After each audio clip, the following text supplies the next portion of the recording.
सभी को जय श्री राम। आइए आज के इस वीडियो में भगवान श्री राम के जीवन से कुछ ऐसे सीख लेते हैं जिसे सीखकर हम भी प्रभु श्री राम के भक्त हो जाएं। मर्यादा पुरुषोत्तम भगवान श्री राम, जिन्हें मर्यादा का दर्जा दिया गया है, आइए उनके जीवन से कुछ सीखते हैं। भगवान श्री राम का प्राण प्रतिष्ठा होने वाला है। 22 जनवरी को पूरे धूमधाम से पूरा विश्व भगवान श्री राममय हो जाएगा, प्रभुमय हो जाएगा। लेकिन प्रभुमय होना ही काफी नहीं है। प्रभु के जीवन से कुछ सीख ले जिससे कि हम भी अपने जीवन में आगे बढ़ सकें। भगवान श्री राम के जीवन से रामचरितमानस एक ऐसा ग्रंथ है जो कि सब कुछ सिखाता है। कर्म, धर्म, नियम, संयम, प्रेम, करुणा, दया, सारा कुछ सिखाता है। लेकिन इस रामचरितमानस को पढ़ते कम लोग हैं, सीखने का प्रयास कम लोग करते हैं। तो आइए आज इस रामचरितमानस के कुछ घटनाओं से हम सीखते हैं। भगवान श्री राम प्रेम की मूर्ति बोले जाते हैं। भगवान श्री राम जिस समय उनके पिता जी ने कैकेयी जी को वरदान दिया था कि तुम्हें 2 वरदान हम देंगे, चाहे तुम जब भी मांगो, और उसके बारे में मैं कोई प्रश्न नहीं करूंगा। लेकिन जब उन्होंने पहला वरदान भरत को राज्यपाठ और भगवान श्री राम को 14 वर्ष का वनवास मांगा, तो उस समय भगवान श्री राम एक बार भी प्रश्न नहीं किए अपने पिता से, और पूरे धैर्यता के साथ वह निकल गए। कहां? वनवास की तरफ। और क्या कहते हैं? पिता देहि मोहे कानन राजा। पिताजी ने मुझे तो जंगलों का राजा बना दिया है। ऐसा त्याग, ऐसे मूर्ति की स्थापना हर व्यक्ति में होनी चाहिए। हर व्यक्ति अपने पिता माता पिता के आदेशों का पालन करना चाहिए, जिससे कि हम उनके गौरव की रक्षा कर सके। दूसरा, लीडरशिप। भगवान श्री राम जैसा लीडरशिप कोई आपने देखा नहीं होगा, जो कि वनवास के लिए 14 साल के वनवास के लिए सिर्फ अकेले निकले थे, भाई लक्ष्मण और माता सीता के साथ।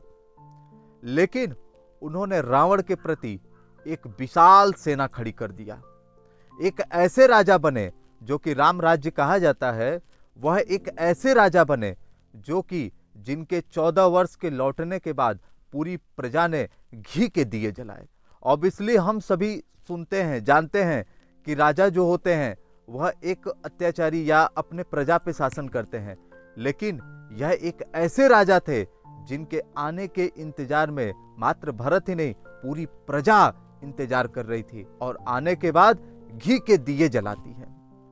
तो ऐसा लीडरशिप होना चाहिए, ऐसा त्याग होना चाहिए। भगवान श्री राम जिस समय राम सेतु पुल का निर्माण चल रहा था, उस निर्माण के दौरान चाहे बड़े से बड़े योद्धा, चाहे छोटे से छोटे योद्धा हों, चाहे गिलहरी जैसे को भी सम्मान दिया और सभी को प्रेम दिया। तो एक लीडरशिप का जो दायित्व होता है वह छोटा बड़ा नहीं देखता, वह सभी को एक बराबर, एक जैसा प्रेम और स्नेह देता है। यह लीडरशिप की सबसे बड़ी व्याख्या है। भगवान श्री राम जिस समय भगवान शिव का पूजन कर रहे थे, और पूजन करने के बाद जब ब्राह्मण ने कहा कि नाम क्या रखा जाएगा, तब भगवान श्री राम कहते हैं कि जो मेरे आराध्य महादेव हैं उन्हीं के नाम से यह नाम होना चाहिए। और उस समय भगवान श्री राम क्या कहते हैं? रामेश्वरः सह ईश्वर। राम के जो ईश्वर है वो रामेश्वर है। इस बात को देखकर भगवान शिव कहते हैं कि नहीं, राम ईश्वरः यस सह रामेश्वर। राम जिनके ईश्वर है, राम जिनके ईश्वर हैं वह है रामेश्वर। आप देखेंगे कि यहाँ दोनों सुप्रीम पावर हैं, एक विष्णु जी रामावतार और भगवान शिव, जो कि देवों के देव महादेव हैं, लेकिन वो भी राम के को ऊपर दर्जा देते हैं। वो भी राम का आराध्य करते हैं। जो देवों के देव महादेव हैं, जिनकी पूरी दुनिया आराध्य करता है, लेकिन वह किसका ध्यान करते हैं? राम का ध्यान करते हैं। तो यह सबसे बड़ी सीख मिलती है कि आप पद में कितना हो बड़ा हो, लेकिन सभी को सम्मान और सभी को एक ऊंचा दर्जा देने का दायित्व सदा रखना चाहिए। हमारी एक नई वीडियो मेरे राम में आप सभी भगवान श्री राम के महिमा, गौरव, गुणगान, साहसी, त्यागी इत्यादि लक्षणों के महत्व को समझ सकते हैं और अपने जीवन में लागू कर सकते हैं। यह वीडियो अपलोड हो जाएगा, यह वीडियो 20 तारीख को अपलोड हो जाएगा और आप सभी इसे जरूर सुने और अपने दोस्तों, अपने मित्रों, अपने भाईजनों में इसको शेयर करें ताकि हर व्यक्ति भगवान श्री राम के गुणगान को समझ सके।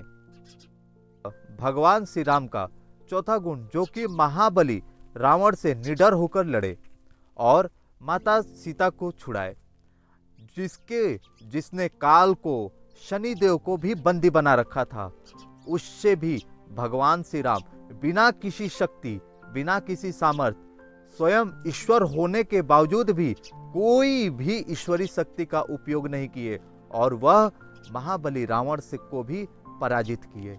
इससे यह सीख मिलता है कि आपके पास पावर कितना हो, लेकिन एक साधारण मानव के रूप में कार्य करते रहना चाहिए।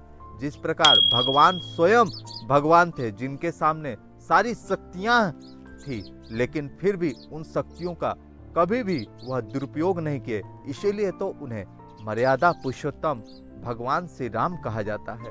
उनके आगे मर्यादा नाम रखा गया है। तो इसीलिए सभी का सम्मान करें, आदर करें, अपने माता पिता के आदेशों का पालन करें, क्योंकि राम का प्राण प्रतिष्ठा मात्र प्रतिष्ठा नहीं है। राम के जीवन को अपने अंदर लाएं, तभी तो हम वास्तव राम बन पाएंगे, तभी तो उनके हम अनुयायी बन पाएंगे। इसलिए आप सभी जरूर हमारे इस वीडियो को लाइक करें, शेयर करें और ऑब्वियसली जो चैनल पे नए होंगे वो इस चैनल को सब्सक्राइब करें, ताकि आप सनातन धर्म, हिंदू धर्म से जुड़कर और भी ऐसे धार्मिक वीडियो और भी ऐसे प्रेरणादायक वीडियो आपके समक्ष लाया जाएगा और भी ऐसे प्रेरणादायक वीडियो आप सुन सकते हैं, जिससे आप और भी ऊर्जावान हो सकते हैं। सभी को जय श्री राम।